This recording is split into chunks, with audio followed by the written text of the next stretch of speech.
ప్రభునందు ప్రియమైన క్రైస్తవ కుటుంబంలారా, దేవాది దేవుని నామమున మీ అందరికీ నా శుభాభినందనలు తెలియజేసుకుంటున్నాను. శిలువలో యేసయ్య పలికిన 7వ మాట మనము ధ్యానం చేసుకుంటున్నాం. ఈ మాట బైబిల్లో లూకా సువార్త 23వ అధ్యాయము 46వ వచనంలో ఉంది. తండ్రి, నీ చేతికి నా ఆత్మను అప్పగించుచున్నాను.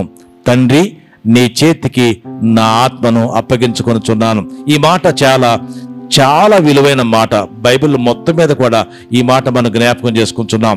ఇక్కడ దేవుణ్ణి తండ్రి అని పిలుస్తున్నాడు. 4వ వచనంలో దేవా దేవా అని పిలిచిన యేసయ్య ఇప్పుడు ఆ సంబంధం మళ్ళీ తిరిగి దేవుడు మళ్ళీ బిడ్డను హక్కును చేర్చుకోవటం వల్ల మళ్ళీ బిడ్డగా మారిపోయి తండ్రి తండ్రి అని పిలుస్తున్నాడు. మామూలుగా ఒక ఆత్మ పొందుకున్న మనము మరి జీవాత్మలాగా దేవుడు తన జీవాత్మను మనం నాసికారంధ్రాలు ఊది మనను జీవాత్మగా మార్చి ఉన్నాడు. ఆ నాసికారంధ్రాలు వచ్చి ఊదబడిన ఆ పరిశుద్ధాత్మ, ఆ ఆత్మ మనలో ఉన్నప్పుడు మన ఆత్మ అపవిత్రమైపోతే, మురికి పట్టిందైతే, పనికి మాలిందైతే దాన్ని సంరక్షించుకోవాల్సిన బాధ్యత మన మీద ఉందని 6వ మాటలో మనం ధ్యానం చేసుకుంటున్నాం. అయితే యేసుక్రీస్తుకి, యెహోవా తండ్రికి యేసుక్రీస్తు తన ఆత్మను అప్పగించి ఉన్నాడు. దావీదు కూడా అప్పట్లో కీర్తనలు 31వ అధ్యాయం 5వ వచనంలో ఈ మాట చెప్తున్నాడు. తండ్రి, నీ చేతికి నా ఆత్మను అప్పగించుకుంటున్నాను. ఆ కాలంలో, దావీదు గారి కాలంలో ప్రతి ఒక్క యూదుడు కూడా తండ్రి, నీ చేతికి నా ఆత్మను అప్పగించుకుంటున్నాను అనే మాట చెప్తూ నిద్రపోయేవాళ్ళు. ప్రతి రాత్రి ప్రతి క్రైస్తవుడు యూదుడు ప్రార్థన చేస్తూ పడుకునేవాడు. ఏమని పడుకునేవాడు అంటే, తండ్రి, నీ చేతికి నా ఆత్మను అప్పగించుకుంటున్నాను.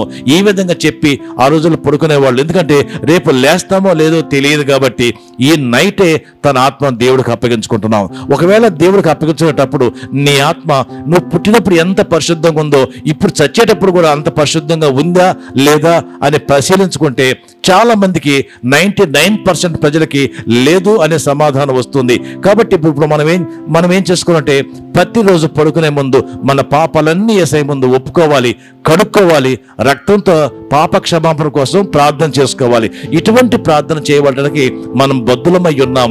యేసుక్రీస్తు గారు కూడా శిలువలో మరణించేటప్పుడు తండ్రి, నీ చేతికి నా ఆత్మను అప్పగించుకుంటున్నాను అంటే అర్థం ఏంటంటే, మనం కూడా ఆయనలాగా మన ఆత్మను తండ్రికి అప్పగించుకోవాల్సిన వాళ్ళమై ఉంటూ ఉన్నాము.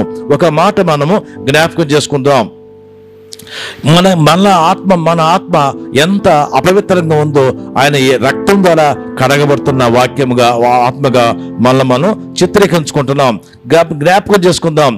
1 పేతురు 4:19 మన ఆత్మను ఎలా శుద్ధి చేసుకోవాలంటే, మన ఆత్మను సత్ప్రవర్తనతో ఆత్మను అప్పగించుకోవాలి. నీ ప్రవర్తన సత్ప్రవర్తన అయి ఉండాలి. నీ జీవితము అనుకూలమైన జీవితంగా ఉండాలి. ఇంకా మనము ఎలా ఉండాలంటే, మనకిచ్చిన దాన్ని కడవరకు కాపాడుకోవాలి. మనకిచ్చిన ఆధిక్యతను కడవరకు కాపాడుకోవాలి. తండ్రి ఇచ్చిన ఆధిక్యతను కోల్పోయిన యోసేపు ఎంత భ్రష్టుడయ్యాడో మనం జ్ఞాపకం చేసుకుంటున్నాం.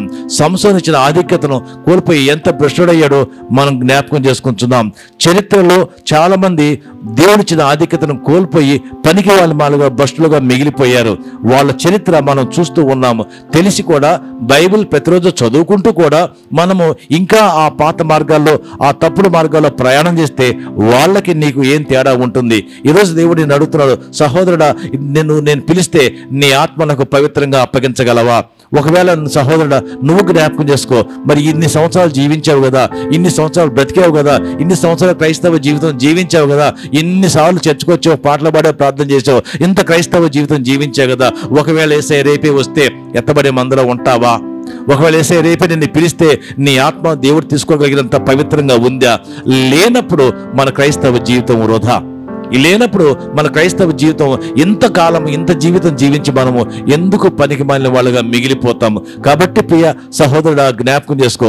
యేసయ్య ఒక మోడల్ లైఫ్ జీవించాడు, ఒక అద్భుతమైన జీవితం జీవించాడు.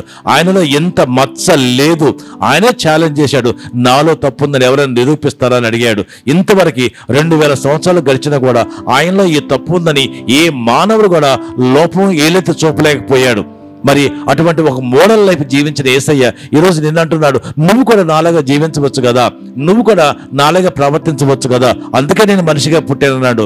ఆయన ఒక మనిషిగా పుట్టి, మనిషిగా జీవించి, మనిషిగా చనిపోయి, మనిషిగా తన ఆత్మను శుద్ధి చేసుకున్నాడు. మరి మనం ఎందుకు మనిషిగా ఉన్నప్పుడు ఆయనలాగా మన ఆత్మను శుద్ధి చేసుకోలేకపోతున్నాం అంటే మనకి ఇంటెన్షన్ లేదు. మనకి ఆతృత లేదు, మనకి భయం లేదు, మనకి భక్తి లేదు. మనం కేవలము నామకార్థ క్రైస్తవులుగా జీవిస్తుంటున్నాం. ఏదో చర్చకు రావాలి, పాడాలి, వినాలి, పోవాలి అంతే తప్ప మనసు మార్చుకోవాలి తప్పన లేదు. కాబట్టి మనం తండ్రికి మన ఆత్మశుద్ధిగా అప్పగించుకోలేం. ఒకవేళ యేసయ్య ఇప్పుడే కనిపించి కుమారుడా కమాన్ అని అంటే నువ్వు వెళ్ళటానికి సిద్ధంగా ఉన్నావా? ఆత్మ సిద్ధంగా ఉందా? నీ ఆత్మ పవిత్రంగా ఉందా అని చెక్ చేసుకోవాల్సిన అవసరమై మనకి ఎంతైనా ఉంది. కాబట్టి మనం ఏంటంటే మంచి పోరాటం పోరాడాలి. మన పోరాటము మంచి పోరాటమే. మొదటి తిమోతి పత్రిక 6:12 చెప్తున్నాడు. మరి పౌలు గారు చెప్తూ ఒక మంచి పోరాటం పోరాడి మనం కడ వరకు, చివరి వరకు, ఎప్పుడు చనిపోతామో తెలియదు కాబట్టి చనిపోయేంత వరకు మనము మంచి పోరాటం పోరాడవలసిన వారముగా ఉంటున్నాం. తర్వాత ఆయన క్రియాశక్తిని బట్టి కూడా మనం పోరాడాలి. మన పోరాటము ఆయన క్రియాశక్తిని బేస్ చేసుకుని ఉండాలి. తర్వాత నియమ ప్రకారం పోరాడకపోతే కిరీటం దక్కదు. ఒక పద్ధతి, ఒక ప్లాన్, ఒక ప్రణాళిక ప్రకారం జీవించాలి. ఏదో బ్రతికేస్తున్నామా, ఏదో జీవిస్తున్నామా, అది కాదు జీవించడం అంటే. ఒక ప్లాన్ ఉండాలి, ఒక పద్ధతి ఉండాలి. ఒక ప్లాన్డ్గా అంటే నియమ ప్రకారం పోరాడకపోతే కిరీటం దక్కదు అని అంటున్నాడు. కాబట్టి మనం పోరాడాలి, మరి విజయం సాధించాలి. అప్పుడు యేసయ్యకి చెప్పాలి, యేసయ్య నేను రెడీగా ఉన్నానయ్యా, నా ఆత్మ సిద్ధంగా ఉందయ్యని. యేసయ్య ఎలాగో తండ్రికి తన ఆత్మ అప్పగించుకున్నాడో నువ్వు ఈరోజు నీ ఆత్మను యేసయ్యకి అప్పగించుకుని సిద్ధంగా ఉండాలి. ఇట్టి మాటలు దేవుడు మన వెనుకడిలో ఆస్వాదించి కాపాడి రక్షించును గాక. ఆమేన్. ఇంతకాలం మీరు మాతో ఉన్నందుకు వందనాలు. 40 దినముల శ్రమల దినాలన్నీ మనం చర్చించుకున్నాము. లెంట్ డేస్ ఎందుకు పాటించాలి, ఎవరు స్టార్ట్ చేశారు, లెంటెన్ అంటే ఏమిటి, 40 దినాలే ఎందుకు, దుఃఖం అంటే ఏంటి, ఉపవాసం అంటే ఏంటి, ఇవన్నీ మనం చాలా మాట్లాడుకున్నాం.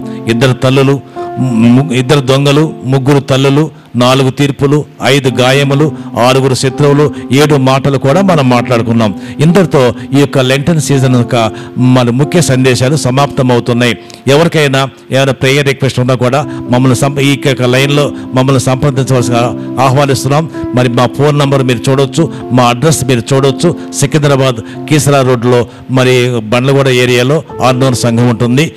ARNON ఆర్నోన్ సంఘం ఉంటుంది. మీరు ఎవరైనా సరే ఆత్మీయంగా ప్రేరేపించబడితే దయచేసి తప్పకుండా మరి శుక్రవారం జరగబోయే మహాశుక్రవార ఆరాధనకు ఉదయం 11 గంటలకు మిమ్మల్ని అందరినీ ప్రేమతో ఆహ్వానిస్తున్నాను. దయచేసి రండి, మాతో కలవండి, మాతో కలిసి ప్రభువుని ఆరాధిద్దాం. మీకు ఏమైనా అనుమానాలు ఉన్నా, బైబిల్లో సందేహాలు ఉన్నా, ప్రార్థన రిక్వెస్ట్లు ఉన్నా కూడా మమ్మల్ని సంప్రదించండి. మేము మీకు ఒక ప్రార్థన చేస్తాం. దేవుడు మిమ్మల్ని మమ్మల్ని ఆస్వాదించి తన సేవలో కాపాడి ఆస్వాదించును గాక, నడిపించును గాక.